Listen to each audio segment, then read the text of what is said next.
There are thousands of rideshare drivers on the road in Illinois. It's a quick, easy way to make some extra money. All that is needed is a valid driver's license, vehicle inspection, and auto insurance. But many drivers are unaware that unless they take one extra step, they could be out thousands of dollars. Here's Phil Rogers.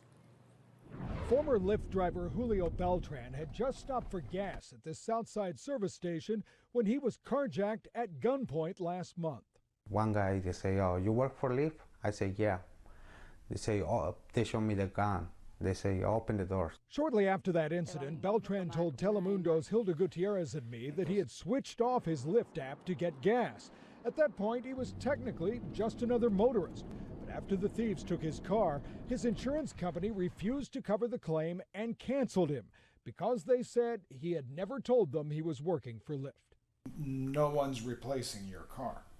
No. Beltran learned the hard way what many rideshare drivers have learned, that failing to carefully cover that insurance base can be a costly mistake. This was a means to an end. That's Mary Campbell, who told us she also thought she was following all the right rules when she provided proof of insurance before starting with Lyft last year. I did what I needed to do in terms of having the full coverage, but nobody ever told me how to protect myself.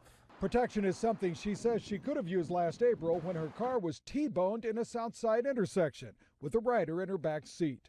I remember that I had a passenger, but I couldn't see her because the airbags deployed. Because she had a rider in the car, she did have Lyft-supplied insurance.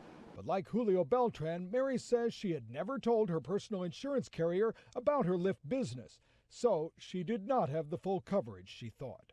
My insurance at that point pretty much said, no, we will not cover you. Uber and Lyft put these facts on their website, but they really don't do a good job of publicizing them.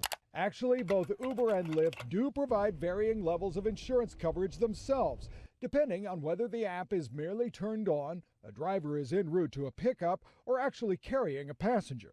They do not provide coverage in every scenario, and even when they do, there can be large deductibles that need to be paid. Large indeed. $1,000 for Uber, $2,500 for Lyft. Here in Illinois, multiple insurance companies offer special rideshare endorsement policies to fill in the gaps.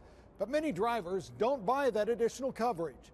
Julio is now out of the rideshare business. Mary also changed careers to a new job with the Secretary of State, but is still paying off her old car, which was demolished in the accident.